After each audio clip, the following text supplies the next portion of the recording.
Welcome to episode 25 of the Pro PA podcast. I'm your host, Prof G, and today we're tackling an important and high-yield topic, foreign body aspirations. Foreign body aspirations are common in pediatrics but can occur in patients of all ages, and timely recognition is critical to prevent complications. In this episode, we'll cover the kinder patho, risk factors and common scenarios, clinical presentation, diagnosis and imaging, management, and give you some clinical pearls as key takeaways. Of course, we'll give you some vignette-style questions to test your knowledge at the end.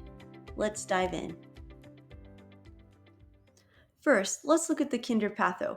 What happens during a foreign body aspiration?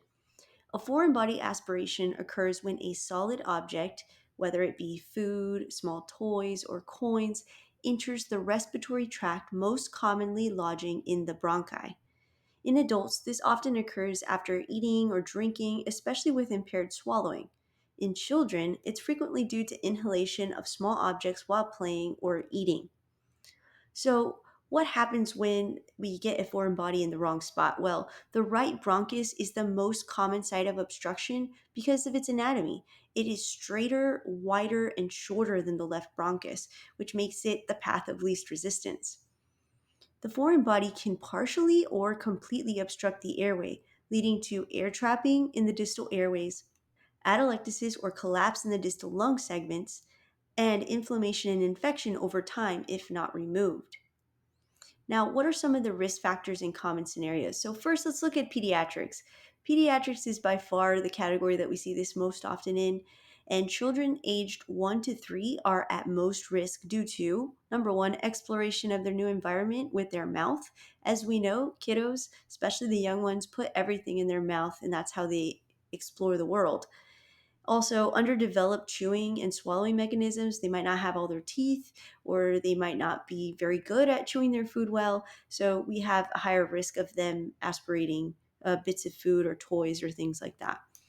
Adults, the risk increases with things like neurological conditions like a prior stroke or Parkinson's, which causes impaired swallowing.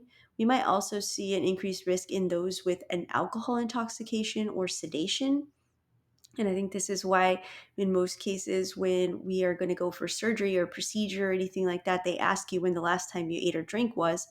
Another thing is eating or talking while laughing.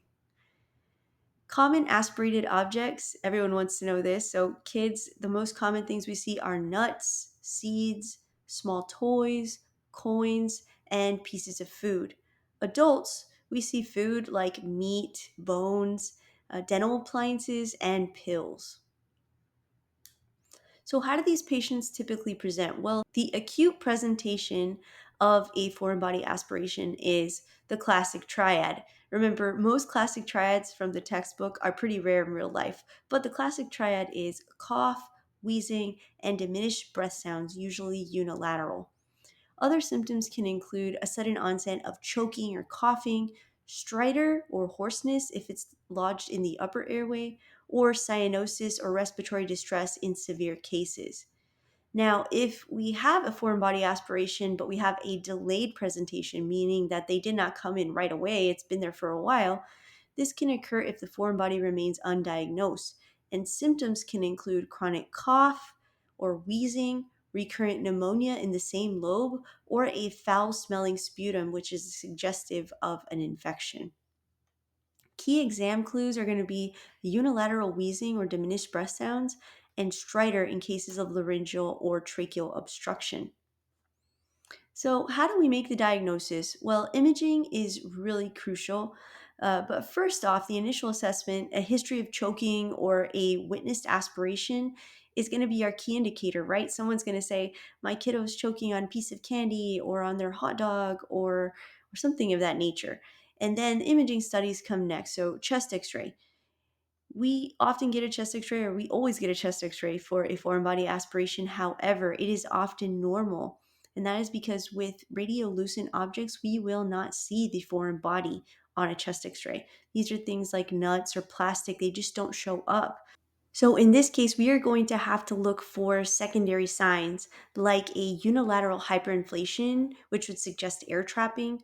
We might also look for a mediastinal shift, which is a shift away from the affected side, or some atelectasis on chest x-ray.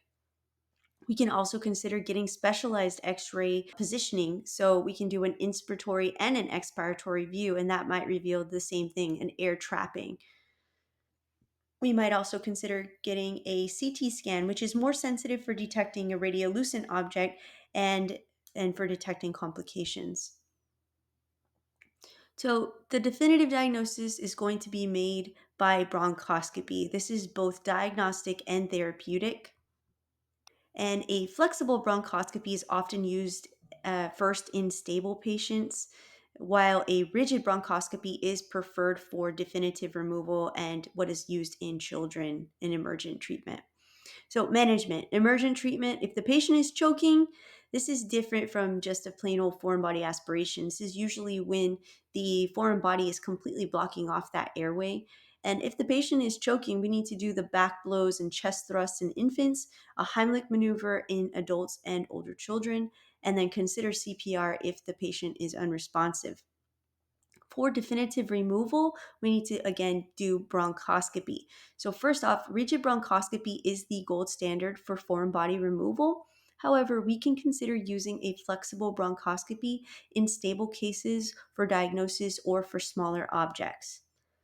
After we remove the foreign body, we need to monitor for complications like pneumonia or pneumothorax, and we might consider starting antibiotics if required for infection if infection is present. So let's look at the book med versus the street med.